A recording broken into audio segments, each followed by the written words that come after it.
Well, angels minister to us. We're here doing the work of the gospel, and angels help us do the work that he's called us to do and help us in our lives. Do you remember that 2 times in the ministry of Jesus, Jesus was strengthened by angels? After he was tempted and when he was in the Garden of Gethsemane.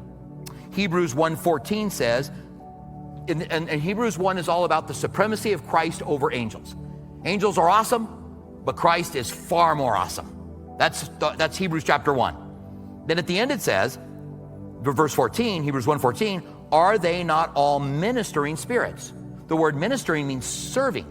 Are they not all serving spirits sent forth to minister to those who have inherited salvation?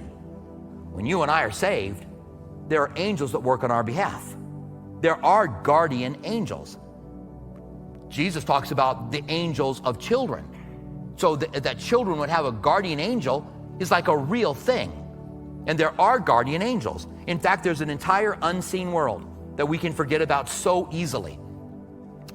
In Ephesians 6:12 it says, for we do not wrestle against flesh and blood, but against principalities and powers, against rulers of darkness of this age, against a spiritual host of wickedness in heavenly places.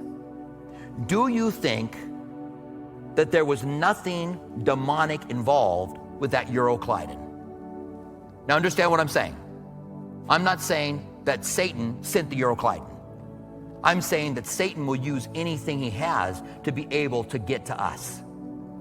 And so I think that Satan wanted to destroy Paul. If Satan could destroy Paul, then he would stop God's promises. God's promise would not come to pass if he could stop it. Do you think that there's nothing demonic about the storms? Do you think there's nothing demonic about the way things are happening in the world? The Bible says in the last days, there will be doctrines of demons. We look out in our world today. Israel is a nation again. Israel is at war. Anti-Semitism at an all-time high. All kinds of other things that are going on that I could list off. And I believe that there is a demonic influence behind all of these. We're living in a day when those things are happening. And we forget that. We forget that we need to call back on the name of the Lord, put our hearts and minds back on him, and that we've got angels that minister to us in the midst of these times. Now, I'm kind of thinking about angels ministering to us. Remember in the Old Testament, how God would always choose the younger of the brothers? There was just this kind of thing where the younger brother would supersede the older brother. Well, angels are more powerful than us. The Bible says of Jesus when he became a man that he became a little lower than the angels. So we are lower than the angels, but the angels serve us.